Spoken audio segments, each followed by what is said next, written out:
சால மீன் குழம்பு செய்யறதுக்காக நல்லெண்ணெய் ஊற்றி வச்சு இப்போ வந்து கடுகு போட்டுக்கிறேன். கடுகு பொரிஞ்ச உடனே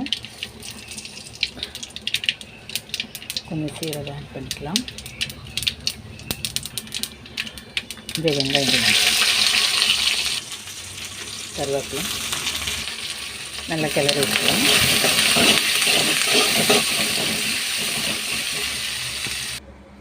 2 வெங்காயம், ஒரு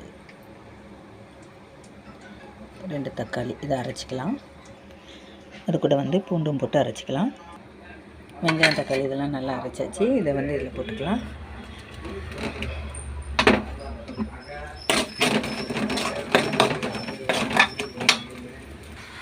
இது வந்து நல்லா கொஞ்சம் பச்சை வாசனை போகிற வரைக்கும் வதக்கிக்கலாம்.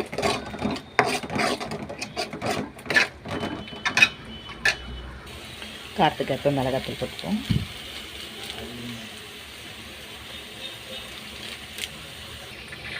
மிளகாத்தூள்லாம் கொஞ்சம் தண்ணி ஊற்றி நம்ம இந்த பச்சை வாசனை போகிற வரைக்கும் வச்சுக்கலாம். மிளகாத்தூள் வந்து பச்சை வாசனை போயிடுச்சு. இப்போ வந்து புளி நல்லா கரைச்சிக்கலாம். கரைச்சிட்டு புளி ஊற்றிக்கலாம்.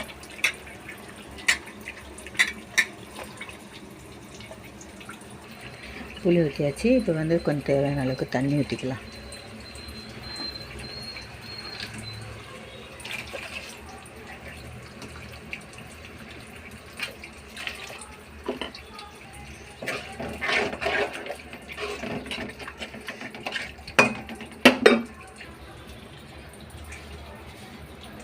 தேவையான அளவுக்கு உப்பு ஆட் பண்ணிக்கலாம். கல் உப்பு தான் ஆட் பண்ணுறேன். இப்போ நல்லா கலந்து விட்டுக்கலாம். இதில் வந்து புளிப்பு, உப்பு, காரம் எல்லாம் கரெக்டாக இருக்கான்னு செக் பண்ணிவிட்டு நம்ம அதுக்கு தண்ணி ஊற்றோம்னா கொஞ்சம் தண்ணி ஊற்றிக்கலாம். இல்லை கரெக்டாக இருந்தால் அப்படி விட்டுருவோம். அது நல்லா கொதிக்கட்டும். குழம்பு கொதிக்கிறதுக்குள்ள வந்து மீனை வாஷ் பண்ணிடலாம். மீன் வந்து இதுமாதிரி கட் பண்ணியே வாங்கிட்டு வந்தாச்சு. இதுக்கப்புறம் நான் வந்து இதுக்கு இங்கே இருக்க குடலில் எக்ஸ்ட்ரா குடல் இந்த செதிலாம் எடுத்தாச்சு. கத்தி வச்சு கீறி எடுத்துட்டேன். இந்த சைடில் ஒன்று இருக்குது, அதை கட் பண்ணி எடுத்தாச்சு. இப்போ வந்து நம்ம உப்பு போட்டு இதை வாஷ் பண்ணிக்கலாம். மீன் எப்போ வாஷ் பண்ணாலும் உப்பு போட்டு வாஷ் பண்ணோன்னா கொஞ்சம் நல்லாயிருக்கும். கல் உப்பு ஆட் பண்ணிக்கோங்க. போட்டு நல்லா இதை தேய்ச்சி விட்டோம்னா இதில் இருக்க ஒயிட்டாக இருக்கிறதெல்லாம் கொஞ்சம் ரிலீஸ் ஆகிடும்.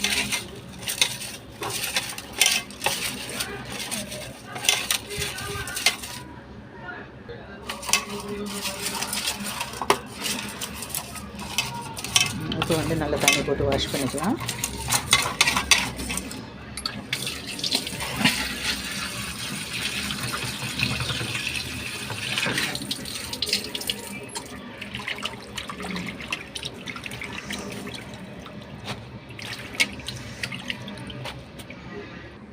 மீன் கழுவியாச்சு. இப்போ வந்து தேங்காய் அரைச்சி வச்சுக்கலாம்.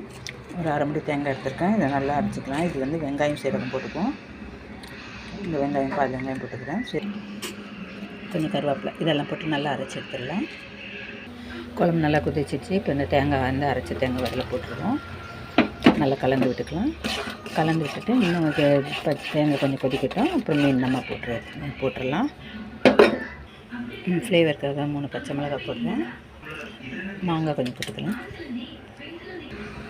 குழம்பு நல்லா கொதிக்குது. இப்போ வந்து இந்த மீன்லாம் போட்டுக்கலாம்.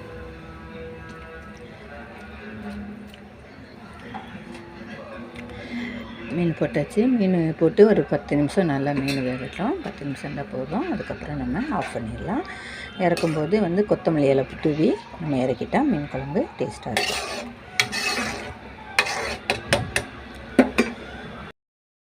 மீனுக்கு போட்டு மீன் குழம்பு போட்டாச்சு. மீன் கொதிக்கிற டைமில் வந்து நான் இந்த கொஞ்சம் மீன் எடுத்து வச்சுருக்கேன். அந்த மீனுக்கு வந்து மிளகாத்தூள் உப்பு போட்டு ஆட் பண்ணி நல்லா கலந்து வச்சுருக்கேன். இதை வந்து நம்ம எண்ணெயில் போட்டு தோசைக்கல் போட்டு எண்ணெய் ஊற்றிட்டு அதை ஒன்று போட்டு அப்படியே பொரிச்சு எடுத்துட வேண்டியது தான். ஃபிஷ் ஃப்ரையும் ரெடி ஆகிடும். சைடில் மீன் நல்லா வேக ஆரம்பிச்சிச்சு. மீன் வெந்திருக்கும். இப்போ நம்ம இந்த கொத்தமல்லி இலை போட்டு நம்ம குழம்பு ஆஃப் பண்ணிடலாம். ஸ்டவ் ஆஃப் பண்ணிடலாம். குழம்பு மீன் குழம்பு ரெடி ஆகிடுச்சு. இப்போ வந்து நான் மீன் வறுத்துக்கலான்ட்டு தோசைக்கல் வச்சுருக்கேன். அதில் எண்ணெய் ஊற்றி வச்சு ஆல்ரெடி மீனை வந்து உப்பு போட்டு மிளகாத்தூள் போட்டு ஊற வச்சுருந்தேன். இது வந்து இப்போ நம்ம வறுத்துக்கலாம். இப்போ இதில் வந்து ஒன்றா எடுத்து போட்டுக்கலாம்.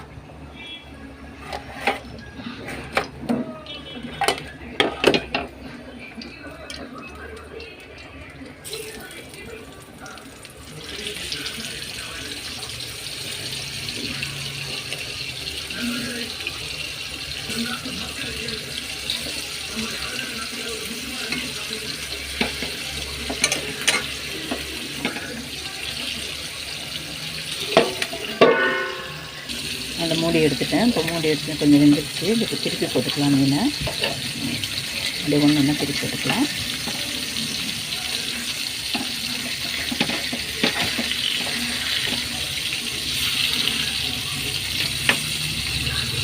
ஸோ ஃபிஷ் ஃப்ரையாக ரெடி ஆகிடுச்சு. மீன் குழம்பு ரெடி ஆகிடுச்சு. மீன் குழம்பு, ஃபிஷ் ஃப்ரை வந்து நண்டும் கொஞ்சம் இருக்குது. நண்டு கிரேவி செஞ்சுக்கிறேன். இன்றைக்கி வந்து மீன் குழம்பு, மீன் வறுவல் ப்ளஸ் நண்டு வந்து தொக்கு மாதிரி செஞ்சுருக்கிறேன். இப்போ நண்டு வாங்கிட்டு வந்துருக்காங்க, கட் பண்ணி வந்துருக்காங்க. இந்த எல்லோ கலராக இருக்கிறதுலாம் வந்து நண்டுடைய முட்டை. இது நம்ம வந்து வாஷ் பண்ணும்போது நம்ம இந்த எடுக்கணும்னு அவசியம் இல்லை. அப்படியே நல்லா தண்ணி போட்டு மண் இல்லாமல் வாஷ் பண்ணிட்டால் போதும். நல்லா வாஷ் பண்ணியாச்சு. இப்போ கடாயில் எண்ணெய் ஊற்றியாச்சு. இப்போ கடாயில் எண்ணெய் கொஞ்சம் கடுகு போட்டுக்கலாம். கடுகு கொஞ்சம் சோம்பு ஆட் பண்ணிக்கலாம். வெங்காயம் ஒரு 2 பெரிய வெங்காயம், 3 வெங்காயம் கூட வெட்டி எடுத்து வச்சுக்கலாம். இது நல்லா வதக்கிப்போம். கருவேப்பிலை ஆட் பண்ணிக்கலாம். நல்லா வதக்கிட்டுக்கலாம். வெங்காயம் நல்லா வதங்கட்டும்.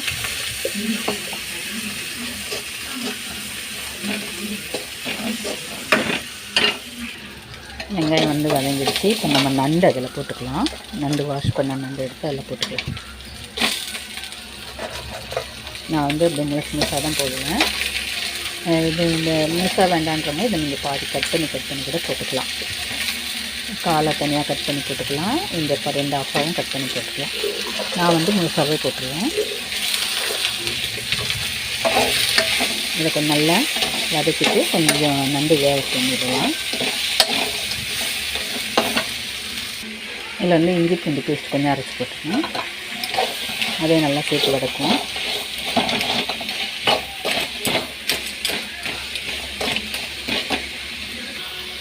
ஒரு சின்ன தக்காளி 3 தக்காளி வந்து அரைச்சிருக்கேன். அரைச்சி அதில் போட்டுக்கலாம். போட்டுட்டு கிளறி விட்டுட்டு கொஞ்சம் நேரம் கிளறிட்டு அதுக்கப்புறம் வந்து இந்த மிக்ஸி ஜார்லேயே வந்து நம்ம தண்ணி ஆட் பண்ணிவிட்டு இது கூட சேர்த்துக்கலாம். எல்லாம் சேர்ந்து நல்லா வதங்கட்டும்.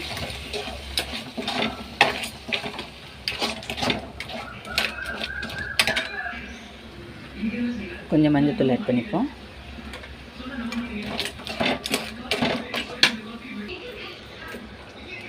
காரத்துக்கு கொஞ்சம் மிளகாத்தூள் ஆட் பண்ணிக்கலாம். இருக்குது நம்ம காரத்துக்கு ஏற்ப நம்ம மிளகாத்தூள் ஆட் பண்ணிக்கலாம். உப்பு சேர்த்துக்கலாம். நல்லா நண்டு வேற வரைக்கும் அப்படியே விடுவோம். நம்ம நண்டு சாப்பிட்டோன்னா நமக்கு சளிலாம் வெளியில் வந்துடும். சளி பிடிச்ச டைமில் நம்ம இது சாப்பிடும்போது நம்மளுடைய சளிலாம் வெளியில் வந்தால் சளியும் சரியாயிடும். அதனால் நண்டு வந்து உடம்புக்கு நல்லது. சளிக்கு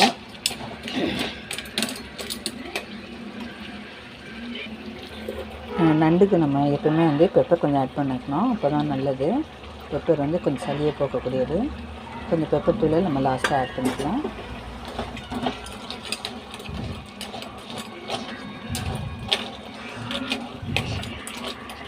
அப்படியே இதில் வந்து கொத்தமல்லி எல்லாம் போட்டுருவோம். ஸோ நண்டு கிரேவி ரெடி ஆகிடுச்சு. இன்றைக்கி சமையல் பார்த்திங்கன்னா இன்றைக்கி மீன் குழம்பு, மீன் வறுவல், நண்டு கிரேவி தான். இன்றைக்கி சண்டே ஸ்பெஷல் இதுதான். அப்புறம் முட்டை ஆம்லெட்டு. அப்புறம் இன்றைக்கி லஞ்சு கடையில் பிரியாணி வாங்கிட்டோம். சிக்கன் பிரியாணி. ஸோ இதுதான் இன்றைக்கி எங்களுடைய சமையல்.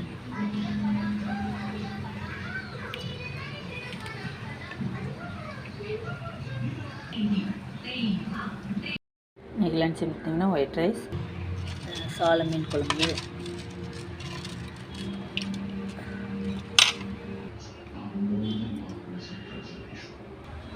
நண்டு கிரேவி, ஃபிஷ் ஃப்ரை.